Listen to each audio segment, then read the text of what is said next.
Some of you didn't just randomly lose your man, you tested him into emotional exhaustion. And if you keep playing games with your man, you are going to lose him. You are actually training your man to resent you, and you may call it, I'm just saying if he still cares. I just need reassurance. I'm just making sure that he still loves me. But what it actually looks like to him is this push and pull, okay? You acting cold, you withholding affection, you creating problems out of nowhere. So I'm gonna say it to you like this: in his eyes, you didn't want love.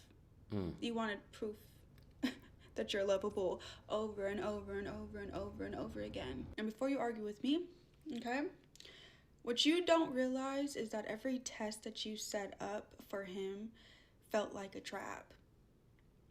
Okay, let's just give an analogy.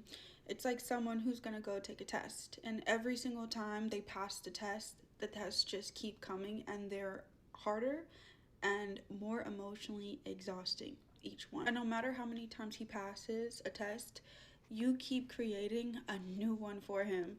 And eventually, your man's gonna stop studying. Not because he doesn't care about you, but he's tired of failing your mental gymnastics, your mental games. Constant testing does not build trust, it actually builds resentment.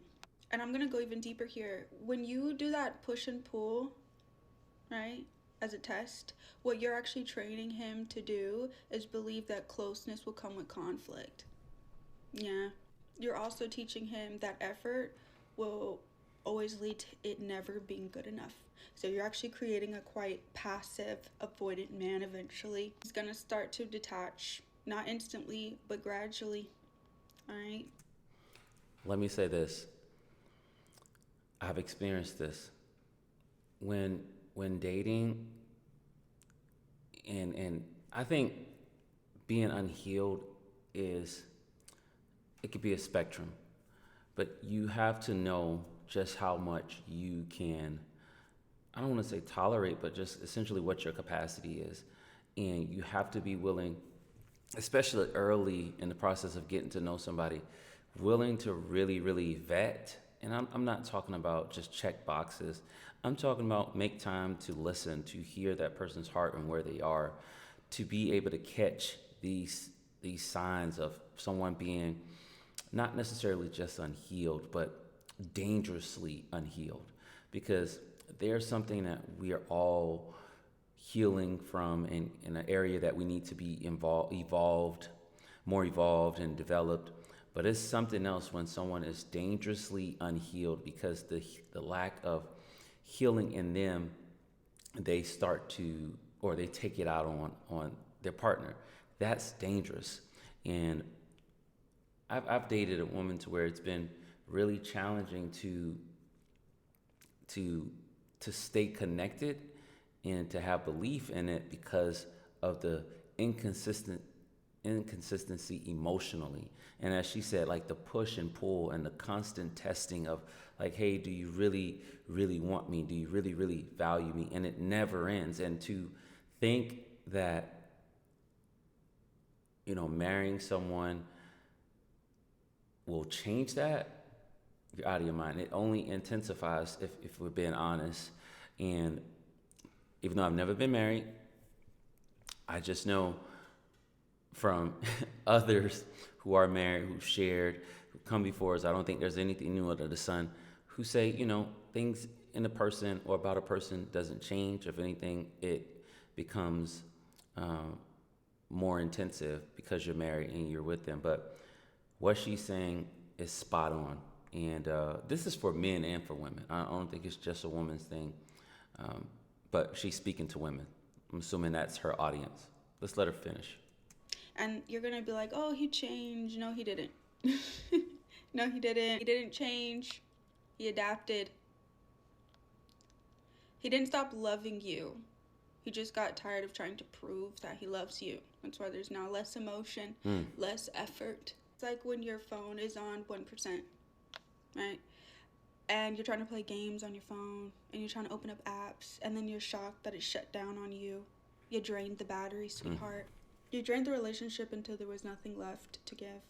And I want to let you know that this stems from anxiety, constant fear, and constantly trying to control the outcome. If you do not She's feel spot on. secure with yourself, you're going to constantly need reassurance, and you're constantly going to create scenarios in your relationship for them to try to prove or give you that reassurance that you're looking for. That's a Mm-hmm. deep insecurity in you. And then when they're so drained in the relationship, you go and say, see, you never loved me. If you need to constantly test love, then you don't trust it. And if you don't trust it, then you're going to destroy the love you have trying to Mm-hmm. confirm that it was breakable. It's like digging up a plant every single day to check to see if it's growing, if it's healthy. You keep digging it Yo, she's spot on. up, and then you're wondering why it never grows or why it dies. It's because of you the whole time. So it's very simple. If a man shows up consistently, believe it. And if he shows up inconsistently, question it. Confront it. But that's it. If you create emotional mazes for him and then get mad at him that he doesn't know how to navigate it, that is a you problem. That is not a him problem. Healthy love is not constantly testing and playing mental, emotional gymnastics and mind games. Facts. Healthy love is stability. So if you need to constantly do that, you have some inner work that you need to do. You need to get grounded with yourself, and you need to love yourself, honey. Mm-hmm. Straight up. Love yourself. Be okay whether they want you or not, and choose to be in the present with them today that you have them instead of preparing to lose them, because that's exactly what you will get. Spot on. She's spot on. And I'll go even further. I think one of the main issues is that sometimes people are so afraid of failing at love or repeating a cycle that they saw their parents do, or choosing wrong the first time and it being devastating to them. And sometimes it's just outright manipulation. Let's just keep it, keep it 100. Sometimes it's just outright manipulation, looking for a person that they can control. But as I said, all of us are healing from something in some way, shape, or form, or evolving or growing in a certain way. But there are times where there are people who are dangerously unhealed. And I would consider the type of person she's talking about, I know she's speaking to women, but there are even men who are dangerously unhealed, and they become toxic. And there's this constant unhealthy ebbs and flows that has nothing to do with just like normal ebbs and flows of life, but this is like self-sabotage. This is like someone intentionally causing chaos so that they can feel like you're there or like you care, or it's like if it's too peaceful, something must be wrong. But what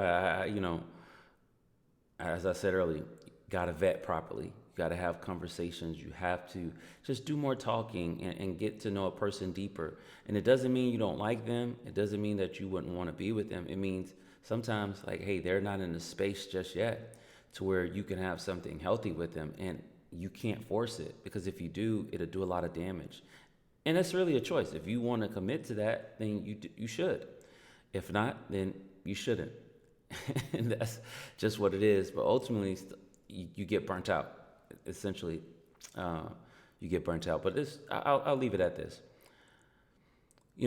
God is able to help us on any and every journey, as long as we're willing to surrender and submit to Him. And I think something that comes to mind is, the race is not given to the swift or to the one that's strong, but to the one who endures to the end. And sometimes our issues can be exhausting for us, and rather than enduring and being patient with the process and the journey of what God needs to do in our life, being frustrated with having to go to God day after day, month after month about, the challenges that are inward, the brokenness that's inward. We quit and we just decide to, mask it with something. And relationships is something that we desire, we're wired that way, and we mask that thing, and then when we have someone in our life, it starts to show because you can't hide it. And I just want to encourage you, if you're aware of your brokenness, I know it can be ugly looking at these things in the mirror. For me, for you, for all of us. But I can tell you there's hope in Jesus, hope to heal you, hope to help you. You just have to be willing to endure. You can't run from, well, you shouldn't run from, going to him. I know it's like you just want to be fixed already. You just want to have it together. You want to be healed already, but it's a day-to-day journey on some things, and you just have to trust him. Some things I think we heal from, and some things I think we have to walk in his grace day by day, week by week, month by month, dealing with the ebbs and flows. Sometimes it's just seasons of things, and we need to just trust him throughout our lives, and be willing to endure. And I think a lot of times, a lot of relationships are affected because individuals in it are no longer willing to endure the journey of healing and trusting God to help them through things season after season after season and time after time after time. So they end up quitting or being chaotic or blaming someone else, self-sabotaging, whatever it may be. But y'all let me know what y'all think in the comment section. I think it's a great conversation. And I'll catch y'all in the next video.